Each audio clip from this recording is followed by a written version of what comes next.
So I would like to welcome first off Warwick Lamb and Joe Daly to speak to us about the 2025 local elections and elected member protocols. So, and just in case some of you didn't realise it is election year this year, so this is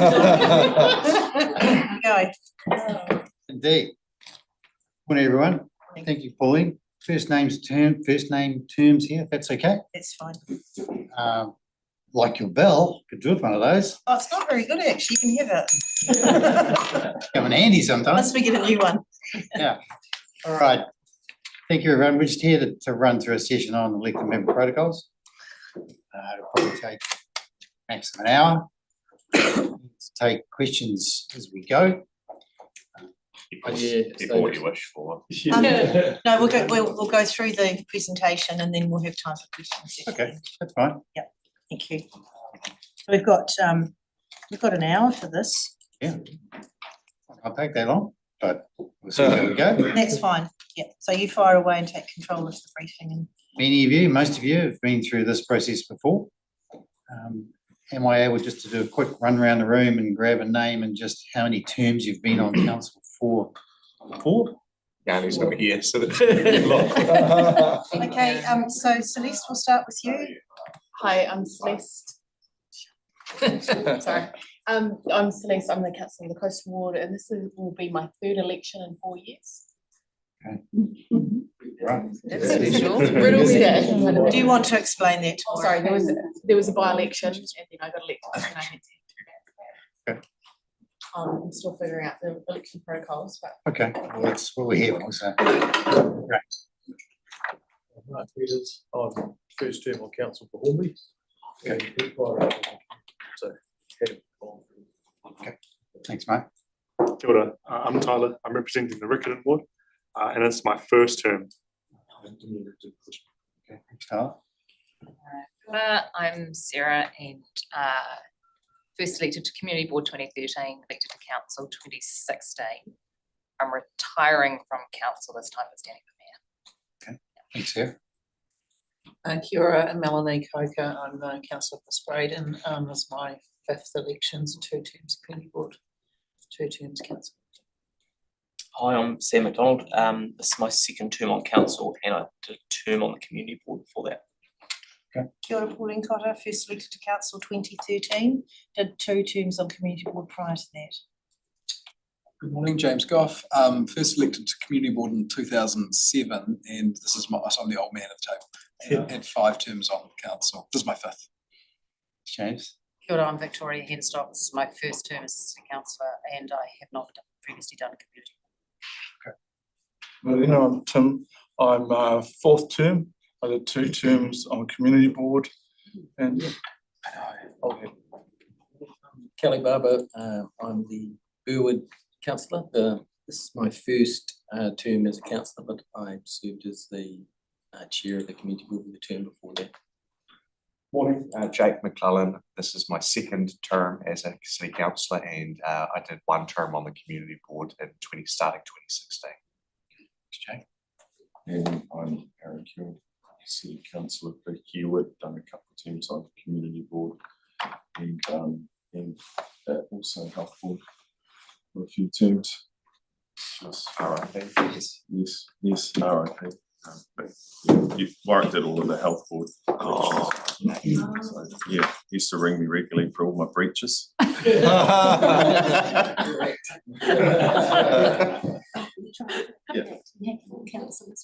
Yes, yeah, Joe rings me. So, right, so I'll just give you my number now. Thanks, Sarah.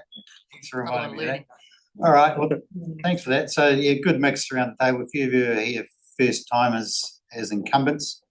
So this is really what we want to talk about, the elected member protocols that affect that. Got about 20 slides to go through. I'll skip through some of them real quick. The first 3 or 4 are about the protocols, the key stuff, and then there's a few slides after that just to remind you about a few election things that are happening in election land for the election,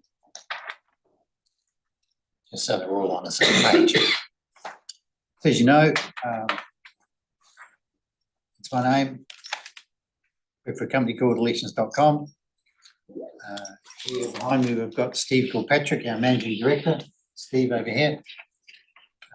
We're based in Christchurch and have our premise out by from the airport. All of the votes for all our councils go to. So we work for 47 councils. We're electoral officer for 44. And we process about 850,000 voting papers during the voting period out here from all around the country. Basically, did the elections from Tauranga south, pretty much. I've been around elections a long time, playing elections since 1986. So I'm a bit old school, around the block a bit. I've done probably 900 council elections. Some of you came to the candidate briefing a few weeks ago, where I think I've done that presentation 250 times, and I've done this session about it's probably 100. So the things that I say today are the things that I say to all of our councils. As I said, I'm a bit old school. My language is a bit colloquial, and I've got a pretty good Porky's radar. So when I'm dealing with candidates and electors, I like people to be straight up with me, because they're going to get a straight back, as Aaron knows. So that's really me in a nutshell. Of course, you know Joe. Been around elections a long time as well. So Joe's looking at nuts and bolts on the ground, and will be the first port of call for things as they normally are. And then Mary, where Mary sits, Mary under the Act is responsible for the columns around participation and the raising the awareness of the election process. I just had a message from Councillor Yanni Johansson. See, 2007 to council? Yeah, it's 2007. The only person who's done more elections than Warwick. I think Community Board 2001 he was, so. Yeah, we know And, Yanni. and I can hear everything you guys say. You know Yanni. Yeah, we know Yanni from way back. Yeah. So this slide here is the key one that I'm keen for you to lock away. Joe, this presentation has gone to everyone. We'll go to. Yep. Yep. You all got it? Yep. Yeah. So make sure you're familiar with all these dates and lock them away. As you know, nominations opening 4th of July, which happens to be an important day in the rest of the world. Which did escape me at the time, Independence Day, of course. And then close of nominations Friday, the 1st of August, 12 o'clock, not 12:01. We'll talk a bit about that later. And then the voting period starting 9 September. So yeah, get those in your memory. There's a few things that I'll note that has changed a little bit from last time. Got this session here today. Got a lot more voting bins around the community, which we'll talk about a bit later. The voting bins have become the way to go these days because we know that the postal system is turned to custard. And also candidate videos we will be providing this time. So we'll talk a little bit about that later. The rest of the stuff there is pretty straightforward. We are doing some research as well after the election. Some information from the Electoral Commission to help us analyse demographics, voting stats at the same time. So yeah, candidate videos. So this time after the close of nominations, many councils around the country, pioneered by Tauranga City last time, their election last year, will be doing candidate videos of candidates. Same thing will apply here. If you want to have a look at how that works, go to the Tauranga City Council website. They've got the videos up there of your members that they did when they did this process.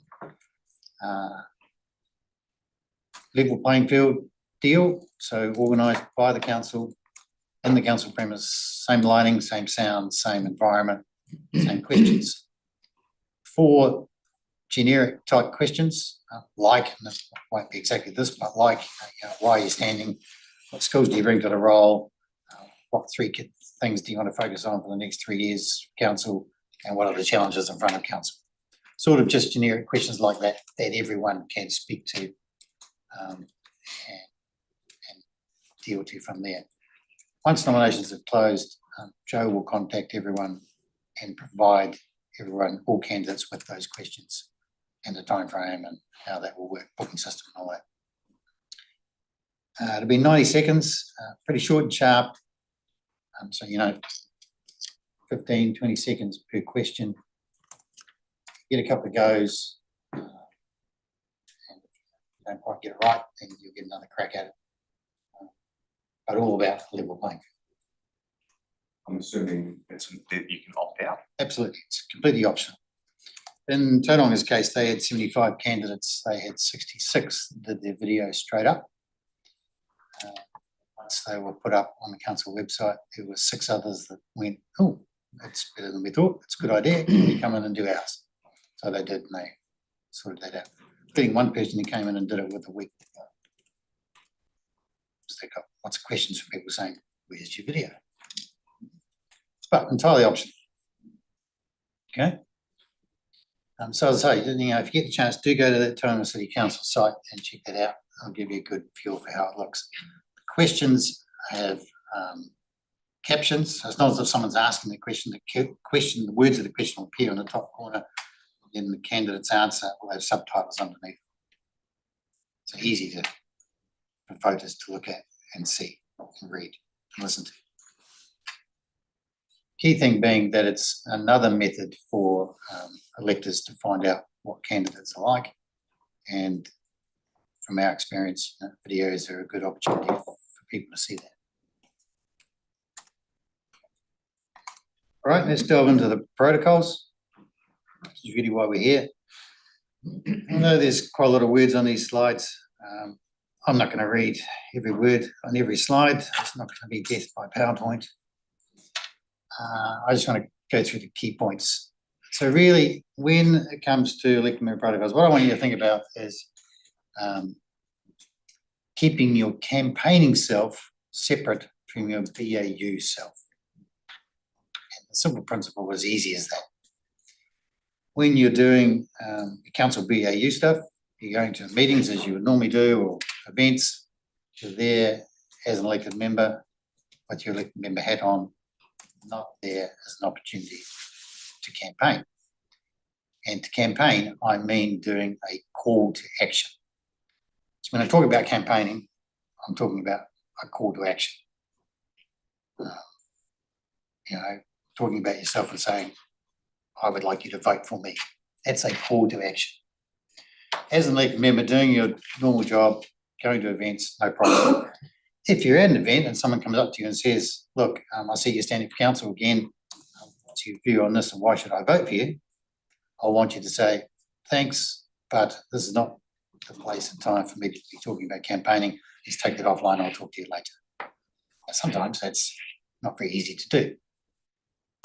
Shades grey, you might get asked questions that might lead into a campaigning type question. I just want you to use your common sense and go, is this really leading down a campaigning path? Yep, okay, let's stop that and we'll deal with that later. Because you're there as an elected member. This is all about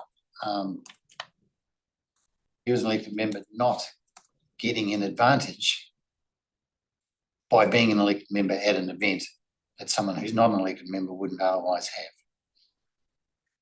Okay.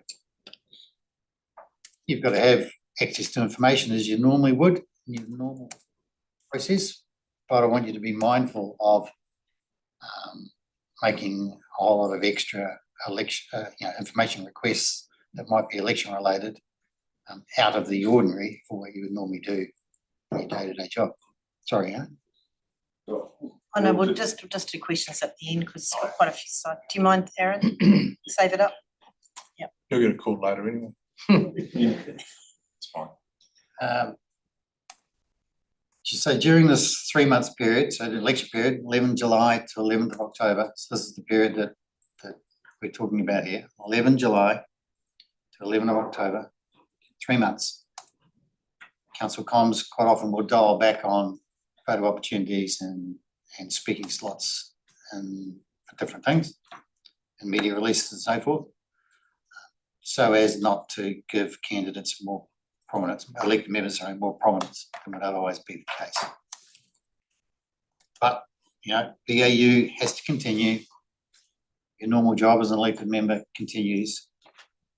So we put all that in the mix and take that into account when we're doing all these things.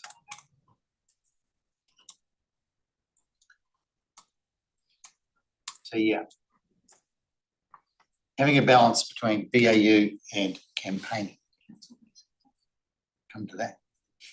So council resources can't be used for electioneering purposes. What? Sometimes easier said than done. Yes. Council staff can't be used for your campaigning purposes. No council staff can help you with your campaign. Common sense. Sometimes, as we know, in elections, common sense can jump out the window. Can't use council taken photos in your campaigning. Can't use the photos that are on council's website taken of you when you became elected member for your campaigning purposes. They're council results. I want you to, when you are doing your campaigning, not to use your CCC email address. Now, sometimes that's easier said than done, but if someone sends you an email to your CCC email address and it's a campaigning issue and you're responding with a call to action, I want you to switch that to your personal account and send it. So remember, in that case, it's not about what you're doing, it's about what is the person seeing who is receiving it. If they're seeing that it's coming from your personal account, it's okay. If they're seeing that it's coming from your CCC account, not so much. Council resources, email address, council resource. Can't come along to a council meeting here, which has been live streamed, wearing a Vote For Me t-shirt or a cap, or have someone sitting in the back row here holding up a sign saying, "Vote for me." Sign down, because that goes out on council's live stream to council's social media audience, not the candidate's social media audience. Council's social media channel, not candidate's social media channel. Okay. Sense. But bear those things in mind when it comes to campaigning time. Remember, campaigning can start anytime. Restrictions on timeframes. But the election period, 11 July, 11th of October.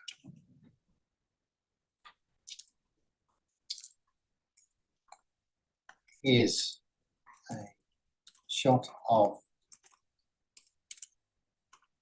Mayor's car. Anybody know where that is? This was in the media a few years back. It was the Mayor of Horowhenua who was standing again. So Michael had a car park underneath the council building, which is that building right behind it, where he could park his car every day. And when campaigning time came around, he then parked his car right outside the front door.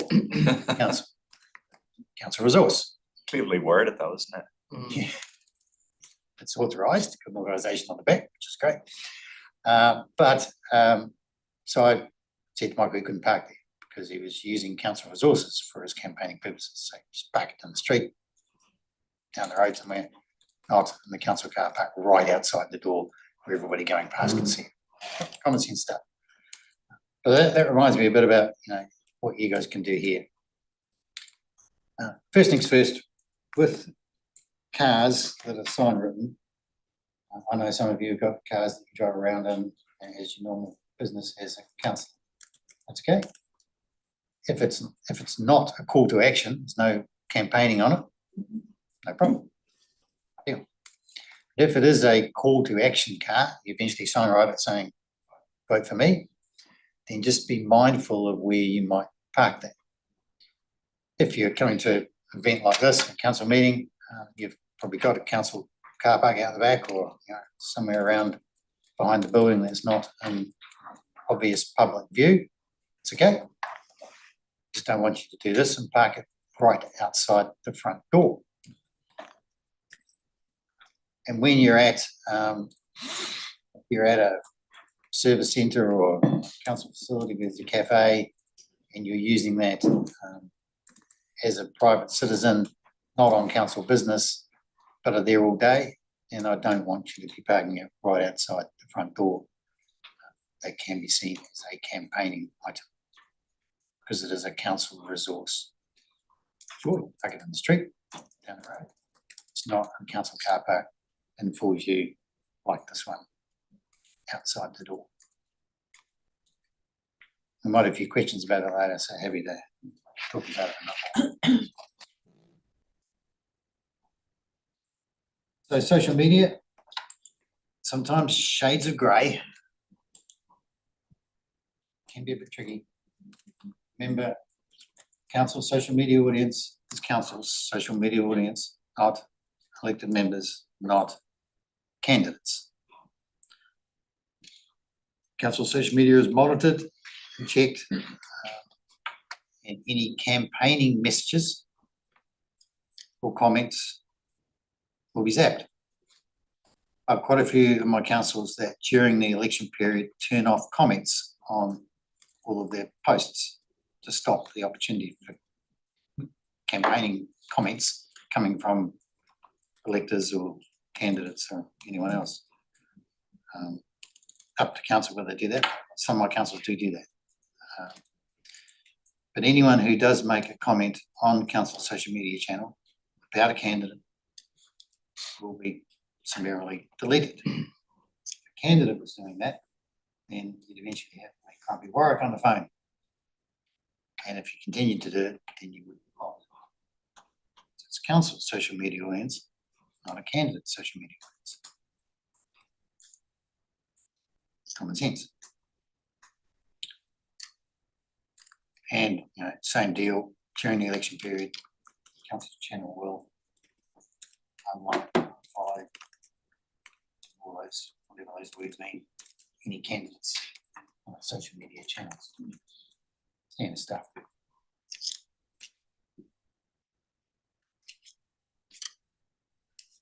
You can take a council post and send it to your audience with a campaign message if you want to. If it's a post about something you've been involved in, you can send it to your network saying, I was involved in this.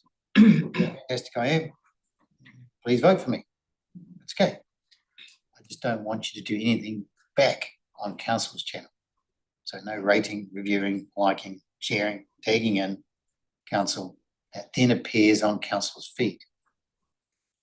So you can take it, go to your audience, just don't go back.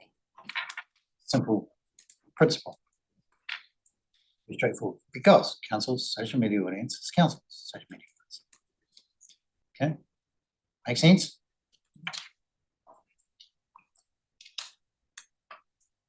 Remember that it's illegal to post a photo of a completed voting paper on Facebook or on Instagram. You can take a photo of your completed voting paper and a snip of just your name with your circle and a tick in it and post that. It's okay. You just can't take it showing other candidates without a tick in it. Because that looks like an imitation voting paper, which is against the legislation and would result in me passing that to the police. So we don't want to go there.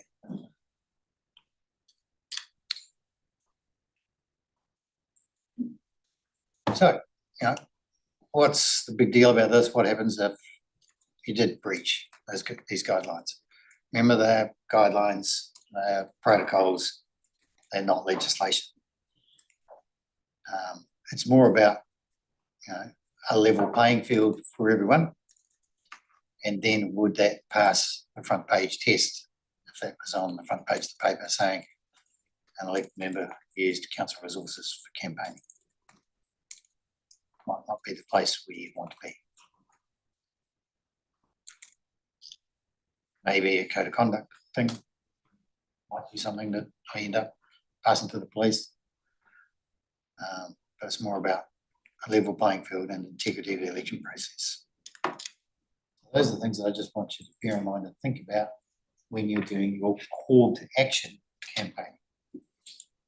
PIU stuff, which continues, but call to action. Okay, so that's the protocols dealt to. I'll now do just a few other slides about some other bits and pieces, just so that you're all on the same page when it comes to the election deal. So a few changes since last time.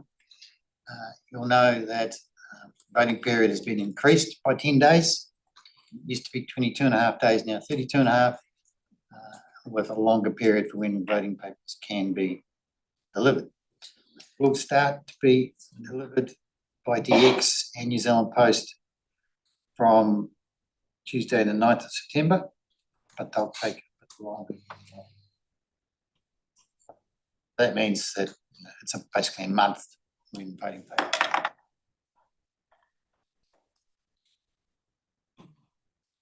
Many of my councils that have got Māori ward polls and Māori wards, which is affected by the Māori electoral option, where people can change roles between General and Māori up until the 10th of July, but it doesn't affect what you guys are doing here. The application period is a few days shorter. So since then, the DX now actively in the market, and they will be doing council elections. They are our main provider for all of our councils. So they'll be doing probably about half voting paper deliveries in Christchurch.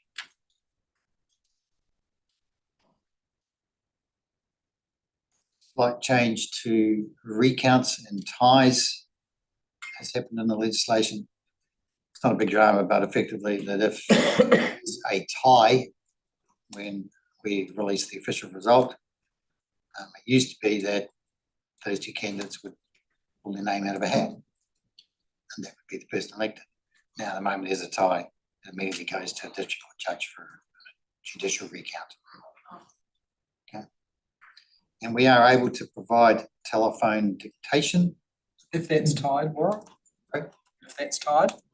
If that's tied, Yes. then a judge would do the pull out of a hat job. Could happen. We are able to provide a telephone dictation service this time, which the Electoral Commission have done for parliamentary elections the last couple of times. It's not a big service. It's to the disability sector for those who are physically unable to complete their voting papers by themselves, visually impaired or physically impaired. They can ring us and we'll go through a dictation service to record their vote. Across the country last time, there was about 900 people that did this. So it's not a massive number, and it's not something that we're probably advertise a lot. It's a soft launch to the disability sector. Possible. As you know, these elections you've got, those that came to candidate briefing, senior candidate briefing presentation, you've got some more details around this. That's what they are. There's the number of electors on the roll as at last week, 288,000. And remember, everyone's names in the voting documents are in random order. So voting papers in your house, you and your partner will be different order.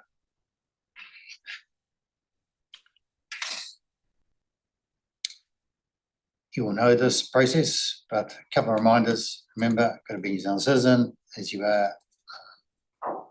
Got to be on the roll. You can stand anywhere. 2 people nominating you. Got to be in the ward or the community board or the area that you're standing. And just remember about the 25,000 limit thing. That if that's the case, then got to get approval from the Auditor General. Nominations close, what time? Midday, Friday, 1 August, not 12:01. So please do not leave lodging your nomination till the last minute. Secondly, saying that, one thing that be mindful of that if you are sending it in electronically, 85% of our candidates across the country do that. Are sending it in by email and are doing it at the last minute. Be careful, because it's not the time that you send it that matters, it's the time Joe receives it in their inbox. Do what someone did in Tauranga last year and send a nomination in at 11:58, thinking that was all okay. No, cybersecurity, email servers, all that stuff. You know, when you send an email, it doesn't appear straight away sometimes. It can take a few minutes. That person's email turned up at 12:01. Too late. Not a candidate. Not the time you send it, the time that Joe receives it. Okay, happy with that? Yes, and we have had people miss out for exactly that reason before, didn't send everything with their email and arrived 11:59, but didn't have all the information required. Will you turn on a receipt then, like message around that time, so people are aware, like get confirmation that it's been received? I can't recall if we did that, but I'll make a note. Trust you to be planning for this exact scenario. Well, I'll tell you, we contacted the candidate very quickly after 12 o'clock. It was absolutely nothing. They listened to our, it's definitely the key message. It is the candidate's responsibility to make sure that it's received in time. If you send an email on the last morning and haven't heard back, sometime, a few minutes, get on the phone, ring up, say, Joe, have you received my email? But you can turn on those receipts. I just sort of thought that given this, it could be quite useful. Sometimes people have sent emails and it hasn't gone through. But if you've got a receipt, then you don't need to be bombarding people with phone calls, just confirming that it went through. Yeah, but these things are quite important. So it's not necessarily about whether it's been received, but it's whether it's correct. So, you know, take the time to check that has it been received and is it okay? Has it got everything? Is my nominator on, for example? Yeah, no, totally appreciate that. So just be mindful, 11:59, 59 plus 1. If you're inside the front door of the building when Joe is listening to the pips on the national program at midday, it's okay. If you're not, too late. Inside the door of the electoral office. Of the electoral office, correct. Just a couple of notes about profiles. You guys all know this, but pretty straightforward. 150 words about you and what you're standing for, not about someone else, not about areas of CE, not about the electoral officer. English and or Te-Reo, 150 words max. We check this to the nth degree, not 151. Te-Reo has to be substantially the same. We check that. There's someone on our team who's fluent in Te-Reo, check that. I'll do questions then. Sorry, Jamie jumped in, but. Passport size colour photo taken within the last 12 months. Oh. Not taken by the council. Remember, last 12 months taken by you for your candidate profile statement. You can use any photo in your campaigning, your signs and your billboards from 20 years ago if you want to. Photoshopped, whatever you like. But for your profile statement taken in the last Reach the ASA, right? Remember, no hats, no sunglasses, no pets, no trees, no other people, parrots, nothing unusual. Nice, simple head and shoulders shot taken against a nice clear background. You can smile, it's not a passport photo. Don't have to look like a drug dealer. Nice, easy, head and shoulders shot. Could if you wanted to. Yeah, some awards, that's probably. What you said. It's your campaign. Remember, you can have an affiliation, slogan, tagline, can be pretty much anything. All sorts of different ones out there. 38 characters max, space is a character.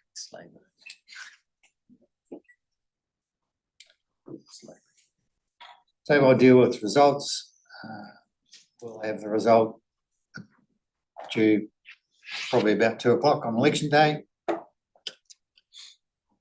Won't include votes popped in the orange voting bins on the Saturday morning, so Joe will get those to us in the afternoon and then produce the prelim result either later that night or first thing on the Sunday morning, depending on when we get them and how many there are.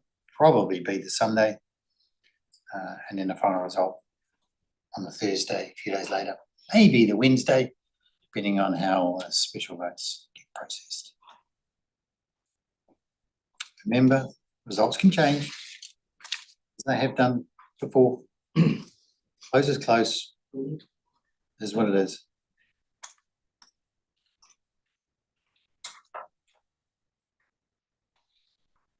A couple of reminders about donations and expenses. Won't dwell on this for too long, but you've got to record donations for your campaign, even if you received them last year.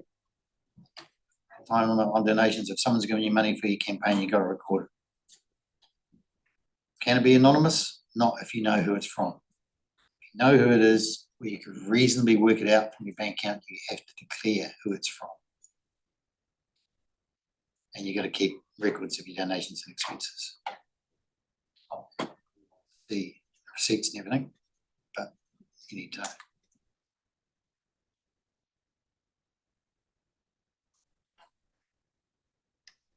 Pretty straightforward, this stuff. Remember the cost of the wood that holds up signs, it's not an election expense, nor the screws that attach to it, but the cost of the sign is just the same as the cost of your candidate profile statement photo that you take and put in with your nominations, not an election expense. And these returns go on council's website for 7 years. Everyone will have a look at them. So make sure you are correct.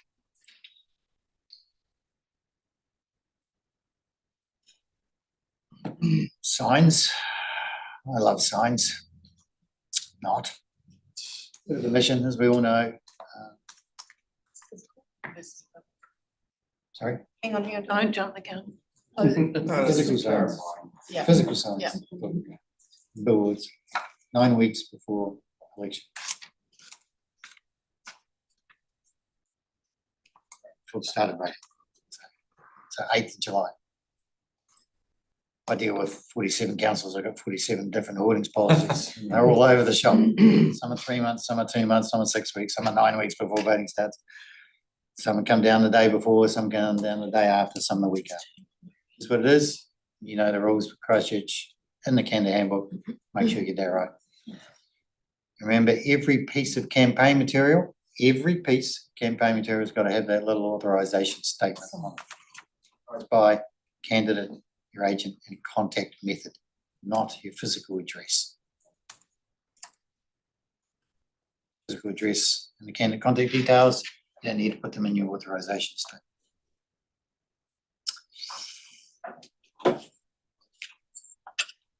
Okay.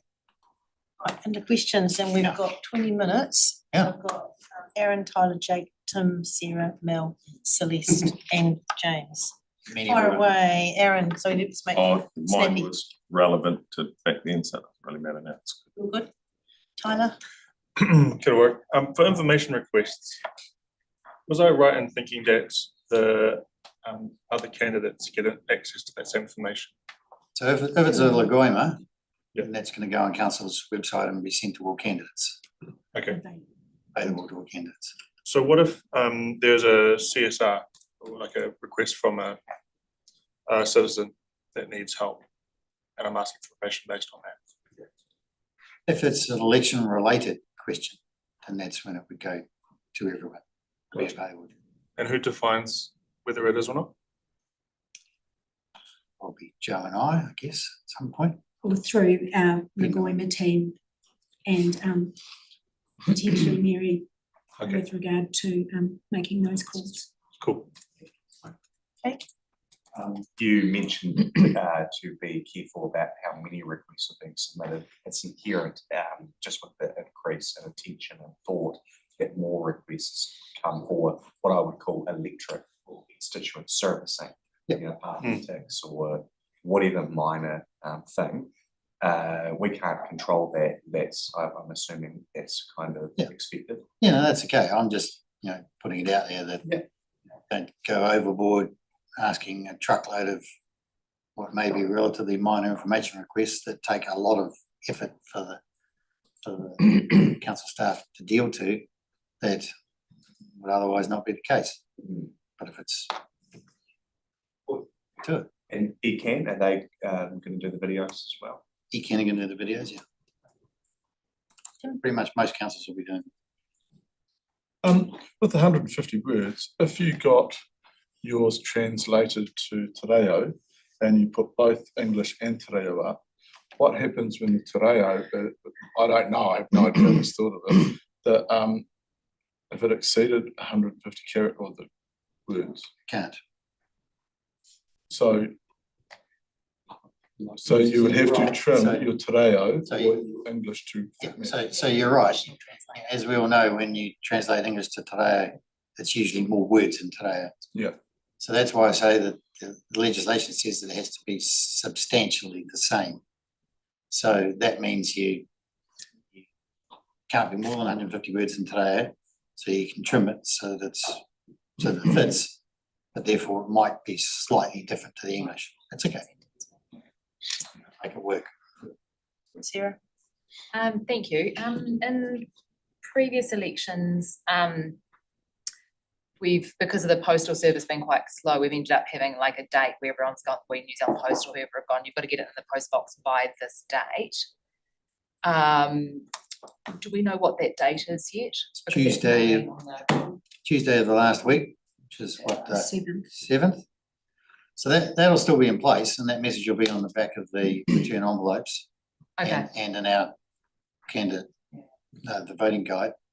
But remember, you know, the orange bins shows onto this. There's going to be 70 odd orange voting bins around. Yeah, which is great. And they're up too, and you can put them in those up to midday. Absolutely. That's good. So we'll be advertising those a lot. We used Total as an example last time. They had 85% of their votes came through the orange bins. So only 15% came through the postal channel. 10% of that, so 15%. 10% of that was through New Zealand Post, 5% was through DX. But of the 85% that was through orange bins, 33% of that came through the 6 big supermarkets at Tauranga. So here we think they'll be effective, right?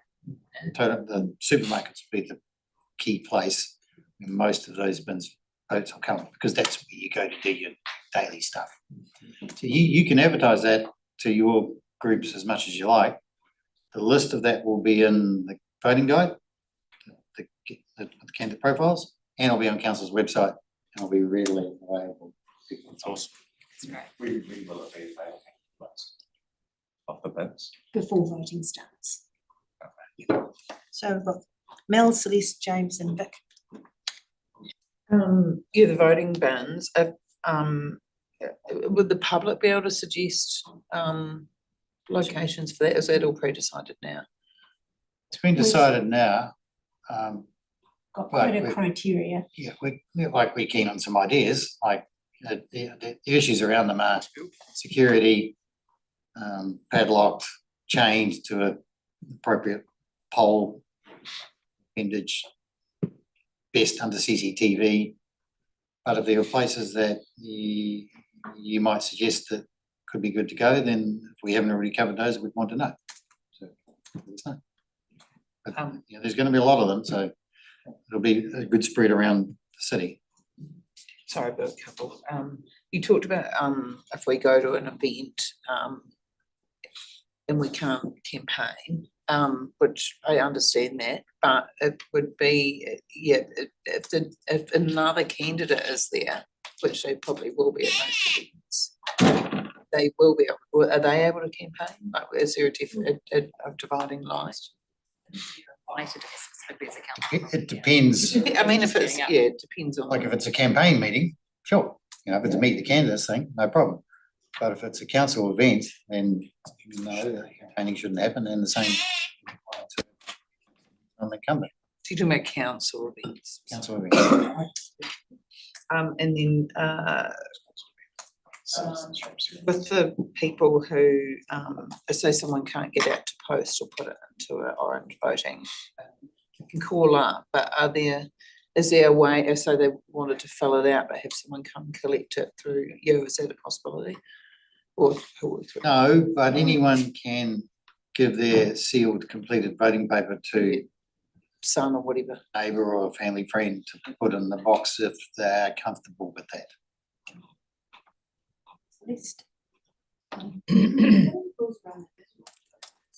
So there's a lot of information about the actual core flute ones, but technology's moved on a bit, and I'm just haven't seen anything. Yeah, good question. I'm not going to get into the nitty gritty of that. That's more of a regulatory enforcement issue. Do you know more about that than me? Separately resource consented billboards can potentially be outside the time frame. If they've got a separate resource consent for that billboard, then it applies with that. Are you meaning with regard to the size and things like that? No, I'm thinking if people are saying vote for me on a digital billboard. Yep. Is that within the rules outside of the election period? If it's a separately resource consented billboard that has the ability to have election signage within its resource consent, or does not have a restriction against not having election signage, then it can be used. Right. It's a little bit of a grey area because our policy is based on the district plan, but those separately resource consented billboards can be a little outside those rules. So I would take that as effectively a yes. It depends on the site. Check it out with the site owner. It's got. If you've got any more queries, please just send them Just through. saying it.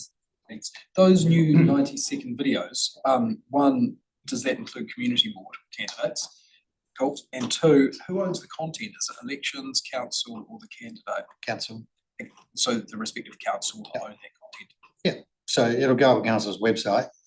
You as a candidate you can forward it to whoever you like. You Share can link to it, share it. You know. Council resource. Thank you. Can I return to the sign written cars, please? So if there's no call to action on the car, then in the course of your everyday council business during the election period, you can park wherever. If you're there on council business, yes, but sometimes shades of grey. If you were at a service centre sitting in a cafe all day, sitting there just doing your business as a person, then I would say no.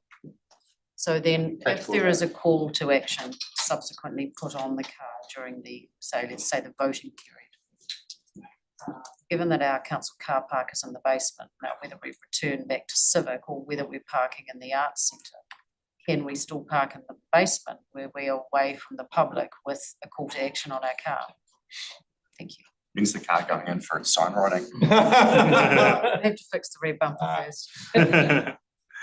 Thank you. Mark? Remember, it's got to be authorised. Sure. I run a council corner in my local library. Sorry, say it again. I run a council corner session with the public in my library. Now, I'm hoping with the basis as I get there. Is that okay to continue during the BAU, provided there's no call to action campaigning. Yep. Practice. Is it on a council facility? or is it in a council library? Yes. I've done Can't it for control years. what people come What are to you talk doing, about. Sam? So I've done it for years, you know, so. Up to the But- election? During the election. Well, no, I stopped, I was advised, because Joe advised me if it's front page test, whatever, so I stopped it. You advised me the other day that I couldn't run my continue with my councillor drop-in sessions during the election period. Passed for our pre-election periods. Yeah. That has ceased. Most councils do stop those during the election. But we period. could run one, sorry, I've hijacked your question slightly, but I could run one in a local cafe. I continue my councillor drop-in sessions on a weekly basis through the election period in a cafe, which is my business as usual. It's not in a council facility. Yeah, that's okay, yeah. Remember though, in doing that, you can't say, what you hear, I'll buy you a cup of coffee if you vote for me. Oh, yeah. Who would say that? Well, It's cheating. it's common sense, but we can't control what people come and talk to us about in the. Mary, have you got anything you want to add on that? It is we'll come back with some more advice. The short guides that came out said that it's perfectly okay for council to book a room at any other member of the public. That's right.